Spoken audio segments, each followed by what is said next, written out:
पौराणिक कथाएं केवल पुराने समय की कहानियां नहीं होती, बल्कि वे हमें जीवन जीने का सही तरीका सिखाती हैं। ऐसी ही एक बहुत ही प्रेरणा देने वाली कथा है हनुमान और बाली की। यह कहानी सिर्फ दो महाशक्तिशाली योद्धाओं की ताकत की तुलना नहीं है, बल्कि यह हमें अहंकार, विवेक और धर्म के बीच के गहरे संघर्ष को समझाती है। एक ओर महाबली बाली था, जिसे अपनी शक्ति पर बहुत घमंड था।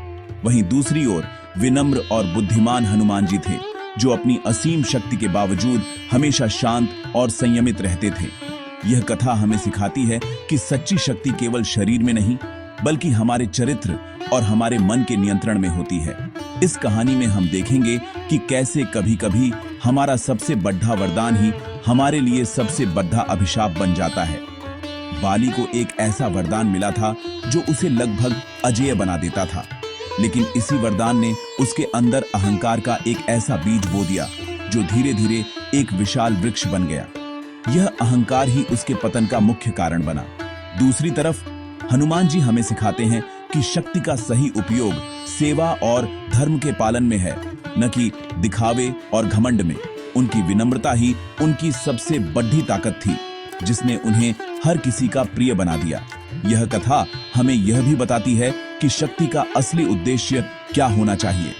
क्या शक्ति दूसरों पर अधिकार जमाने और उन्हें डराने के लिए होती है, या फिर उसका उपयोग दूसरों की मदद करने और धर्म की रक्षा करने के लिए होना चाहिए।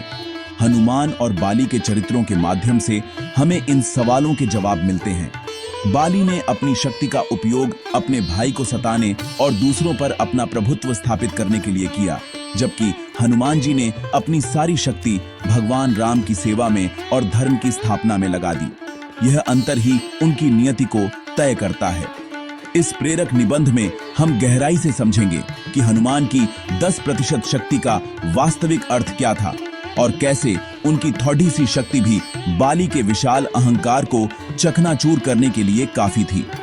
हम यह भी जानेंगे कि क्यों भगवान राम को बाली का वध छिपकर करना पड़ रहा और इसके पीछे क्या धर्म और नैतिकता के गहरे राज छिपे थे। अंत में हम यह निष्कर्ष निकालेंगे कि क्यों आज पूरी दुनिया में हनुमान जी की पूजा होती है, जबकि बाली को अपनी शक्ति के बावजूद केवल एक चेतावनी के रूप में याद किया जाता है।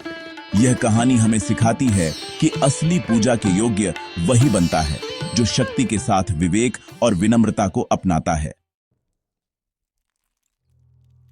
बाली, किष्किंधा का राजा, केवल एक शक्तिशाली वानर नहीं था, वह अपने समय के सबसे पराक्रमी योद्धाओं में से एक था। उसकी शक्ति की कोई सीमा नहीं थी। उसने बद्धे बद्धे असुरों और राजाओं को धूल चटाई थी, यहां तक कि उसने महाशक्तिशाली रावण को भी अपनी कांख में दबाकर पूरी दुनिया का चक्कर लगा लिया था। बाली की शारीरिक शक्ति इतनी अधिक थी कि उसके सामने खड़ी ढेठे होने की हिम्मत करना भी किसी के लिए आसान नहीं था।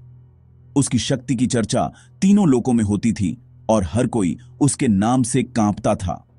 यह शक्ति उसके लिए एक गौरव का विषय थी, लेकिन धीरे धीरे यही उसके अभिमान का कारण भी बन गई।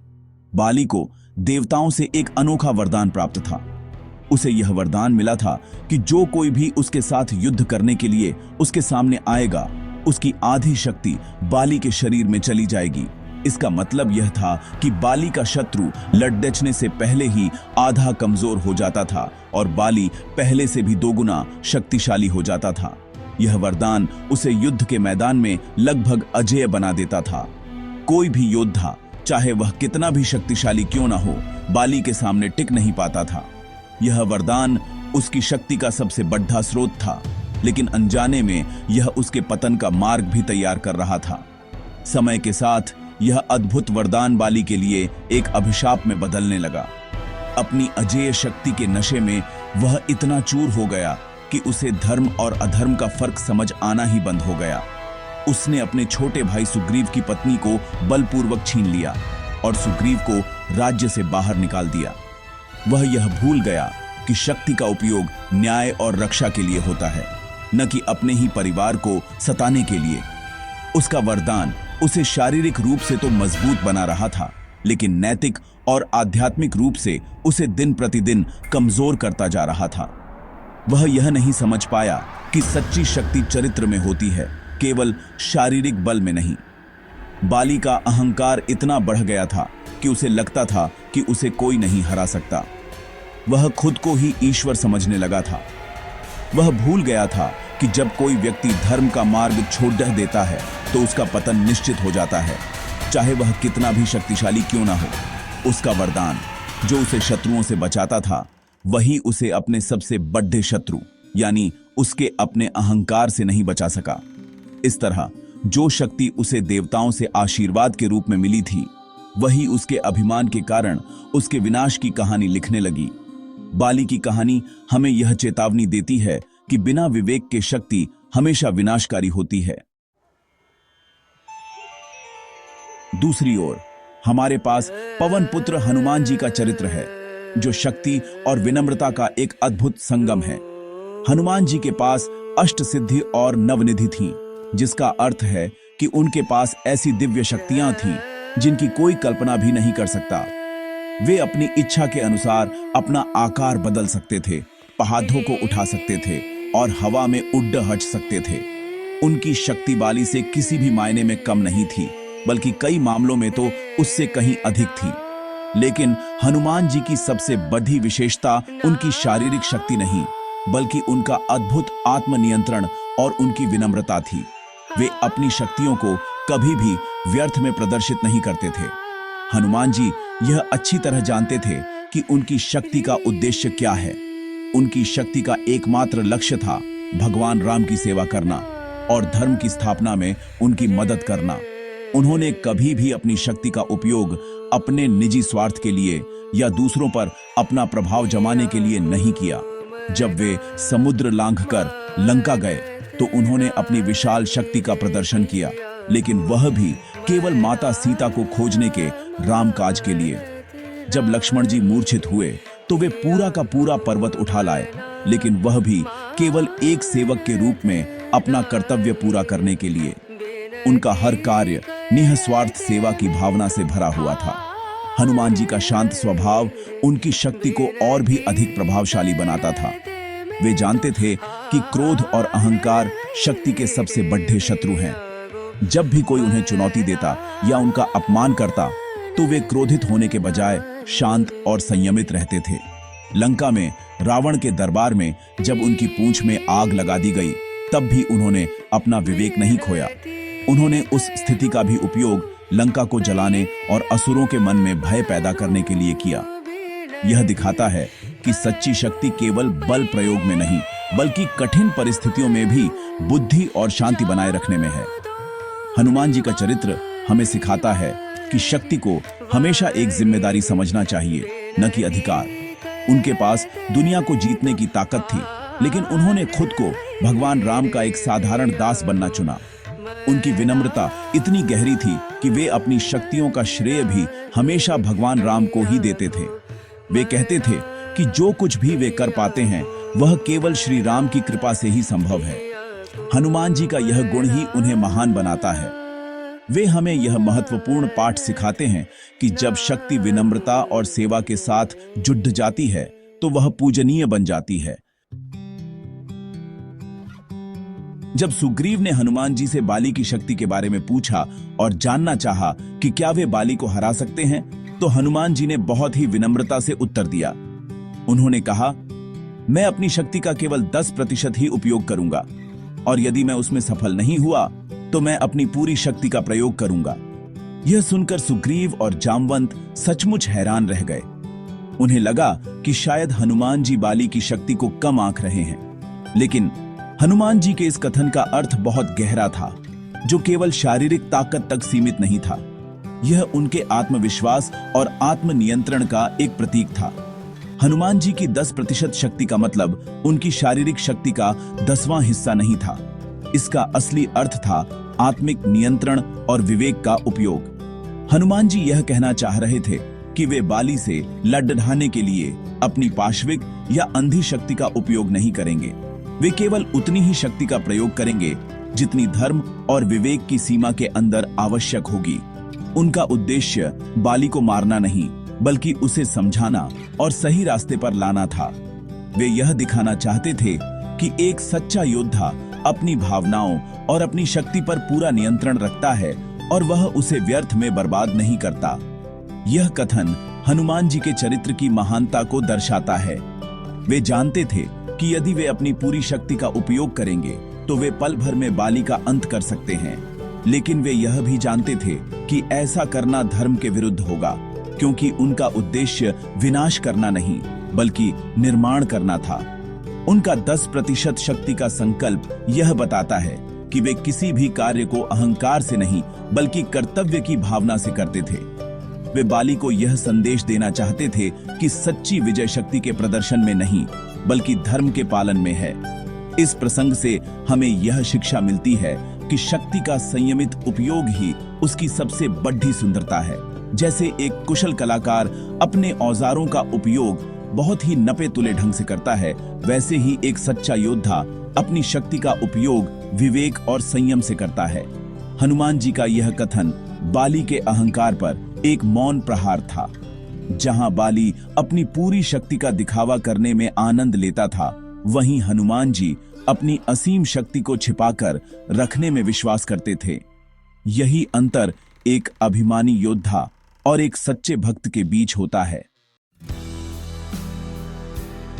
बाली शारीरिक रूप से अत्यंत शक्तिशाली था, लेकिन उसकी एक बहुत बड़ी कमजोरी थी जो उसे अंदर ही अंदर खोखला कर रही थी। वह कमजोरी थी उसका अहंकार। उसे अपनी ताकत पर इतना घमंड हो गया था कि वह खुद को ही सर्वशक्तिमान समझने लगा था। उसे लगता था कि दुनिया में कोई भी ऐसा नहीं है जो उसे चुनौती दे सके। यह अहंकार ही उसकी आंखों पर एक ऐसी पट्टी बन गया था जिसने उसे सही और गलत का अंतर देखने से रोक दिया था। वह यह भूल गया था कि शक्ति का असली उद्देश्य रक्षा करना है, न कि दूसरों पर अत्याचार करना। उसका अहंकार तब और स्पष्ट हो गया जब उसने अपने ही छोटे भाई सुग्रीव के साथ अन्याय किया।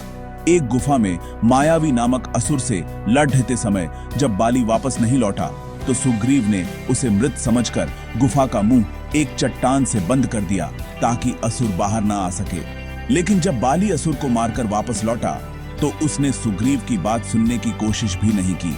अहंकार में अंधे होकर उसने मान लिया कि सुग्रीव ने राज्य ढाढ़पने के लिए उसे धोखा दिया है।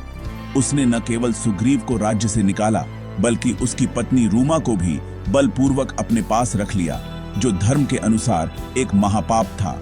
बाली की यही सबसे बड़ी कमजोरी थी कि वह किसी की सलाह नहीं सुनता था। उसकी पत्नी तारा, जो बहुत बुद्धिमान थी, ने उसे बार बार समझाने की कोशिश की। जब सुग्रीव ने भगवान राम की सहायता से उसे युद्ध के लिए ललकारा तो तारा ने उसे चेताया कि राम कोई साधारण मनुष्य नहीं है और उनसे शत्रुता मोल लेना विनाश को निमंत्रण देना है। लेकिन बाली ने अपने अहंकार में अपनी पत्नी की एक न सुनी। उसे लगा कि वह इतना शक्तिशाली है कि स्वयं भगवान भी उसका कुछ नहीं बिगाड़ सकते। उसका यह घमंड ही उसे मृत्यु के द्वार तक ले गया। अंत में बाली की हार उसकी शक्ति की कमी के कारण नहीं बल्कि उसके अहंकार के कारण हुई।